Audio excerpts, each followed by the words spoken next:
안녕하세요, 백지입니다. 이번 시간에는 저번 시간에 이어 고등학교 1학년 과학 1단원 물질의 기원에서 두 번째 시간 빅뱅 우주론의 확립 과정 한번 보도록 하겠습니다.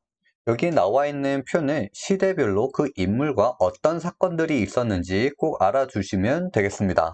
먼저 20년대입니다. 20년에는 프리드만이 우주가 팽창하고 있다고 주장했고, 27년에는 르메르트가 우주는 아주 작은 지역에 모여 있다가 팽창했다고 주장했습니다. 29년에는 허블이 은하를 관측을 하여 더 멀리 있는 은하가 더 빨리 멀어진다는 사실을 발견을 했고, 우주가 팽창하고 있다는 것을 입증했습니다. 30년대입니다. 39년 베테가 온도 1000만 K 이상이 되면 수소가 핵융합하여 헬륨이 될 수 있음을 밝혀냈죠. 40년대는 48년에 가모가 우주 팽창설을 발전시켜 수소와 헬륨 질량비가 3대 1인 것과 우주 배경 복사를 예측했습니다. 49년에는 호일이 우주 밀도가 일정하게 유지되면서 팽창한다는 정상 우주론을 주장했습니다. 즉, 과거로 돌아갔을 때 조금씩 작아지더라도 항상 일정한 밀도가 유지되었다라는 겁니다. 그리고 60년대입니다. 65년 펜지어스와 윌슨이 우주 배경 복사를 관측을 하여 빅뱅 우주론을 입증했습니다. 70년대는 선 스펙트럼 관측과 분석으로 우주 전체의 수소와 헬륨의 양을 측정을 했고, 빅뱅의 핵융합에 의한 수소와 헬륨의 질량비가 예측값과 일치함을 입증했죠. 80년대는 다양한 위성이 우주 배경 복사를 자세히 관측하여 빅뱅 우주론을 확고히 하게 되었습니다. 그래서 빅뱅 이론의 증거를 보면 먼저 우주 팽창입니다. 더 멀리 있는 은하가 더 빨리 멀어진다, 즉 독플로 효과를 통해 이것을 알 수가 있죠. 두 번째는 수소와 헬륨의 질량비였습니다. 우주 초기에 생성된 수소와 헬륨의 질량비의 예측값과 현재 우주에서 관측된 값이 일치하죠. 세 번째는 우주 배경 복사였습니다. 빅뱅 후 38만 년이 지났을 때 빛이 자유롭게 움직이면서 빅뱅 우주론에 의해 예상된 복사가 현재 우주 전체에 관측이 되고 있는 것이죠. 빅뱅 이후 별이 어떻게 만들어졌는지, 그 별의 진화와 다양한 원소가 어떻게 생성됐는지 한번 보도록 하겠습니다. 최초의 별은 어떻게 탄생했을까? 빅뱅으로 만들어진 수소와 헬륨이 있었고, 그 수소와 헬륨이 모여서 성운이 되고, 이 성운이 중력에 의해 서로 밀집되면서 원시별이 먼저 탄생하게 됩니다. 원시별이 더욱 수축하면서 중심부의 온도가 높아지게 되고, 수소의 핵융합 반응이 일어나면서 헬륨이 생성되는 최초의 별이 탄생하게 되는 것이죠.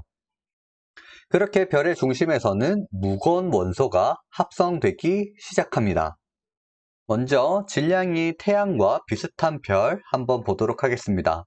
여기서 주계열성이라는 것은 역학적 평형이 일어나게 되고요. 수소 핵융합 반응으로 에너지를 만들어내는 행성을 주계열성이라고 합니다. 그래서 주계열성에서 수소 핵융합 반응으로 헬륨을 생성하게 되고, 중심핵이 수축함으로써 온도가 점점 높아지면서 헬륨 핵을 생성하게 됩니다. 나중엔 별의 크기가 점점 커지면서 적색 거성이 되는데, 그리고 나서 헬륨이 핵융합 반응으로 사용이 됨으로써 탄소 핵을 가지는 별이 되고, 이후에 별이 생을 다하게 되면서 별의 외곽층이 별과 분리가 되고 행성상 성운이 형성이 되면서 가벼운 수소와 헬륨, 탄소 등의 원소가 우주 공간으로 방출이 됩니다. 이후 백색 외성이 남게 되는데, 그 백색 외성은 시간이 지나면서 서서히 식게 되는 것이죠. 그리고 두 번째로 태양의 질량이 10배가 넘는 별들이 어떻게 되는지 한번 보도록 하겠습니다.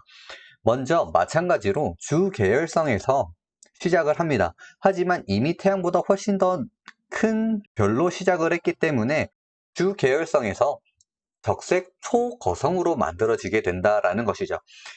이런 과정을 통해서 다양한 핵 반응을 거치고 중심부에는 철까지 합성되는 별이 됩니다. 중심부 핵이 철로 바뀌면 더 이상 핵융합 반응이 일어나지 않고 별이 중력 수축을 시작하게 되죠. 그리고 생을 마감할 때는 초신성 폭발이 일어나고 폭발로 인한 에너지로 납이나 우라늄과 같은 철보다 훨씬 더 무거운 원소가 생성되는 것이죠. 그래서 그 별은 중성자별 또는 블랙홀로 만들어지게 됩니다. 이런 별들의 생성과 소실로 무거운 원소들이 우주로 방출되고 다양한 성간 물질을 이루게 됩니다. 이런 순환이 반복됨으로써 무거운 원소의 양이 꾸준하게 증가하게 되는 것이죠.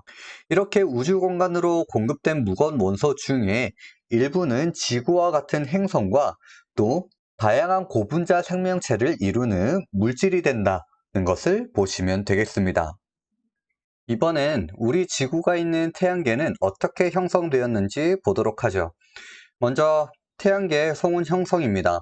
약 46억 년 전 무거운 원소를 가진 성운이 초신성 폭발 등의 충격으로 서서히 회전하면서 수축하기 시작합니다. 성운이 회전 원반 모양을 형성하고 중심부에서 태양이 만들어지게 되는 것이죠. 그리고 원반부의 기체와 티끌 등의 화합물과 고체, 액체 입자를 형성하게 되고 이 물질들이 서로 결합하면서 미행성을 만들어냅니다. 그렇게 태양과 가까운 쪽에는 암석으로 이루어진 미행성체들이 서로 충돌을 하면서 지구형 행성을 만들고 먼 쪽에서는 암석질, 얼음, 수소와 헬륨 등이 뭉쳐서 목성형 행성이 만들어졌습니다. 그래서 태양계에 존재하는 원소의 기원을 보면 수소와 헬륨은 태양과 목성형 행성을 이루고 있고요. 빅뱅 핵융합을 통해 만들어졌다고 볼 수 있습니다. 그리고 무거운 원소들은 지구형 행성과 생명체를 이루고 있고 질량이 큰 별의 중심부 핵융합과 여러 초신성 폭발을 통해 형성된 것을 알 수 있었습니다. 그래서 오늘은 여기까지고요. 도움이 되셨다면 좋아요와 구독 부탁드리고 다음 영상으로 또 찾아오도록 하겠습니다. 안녕.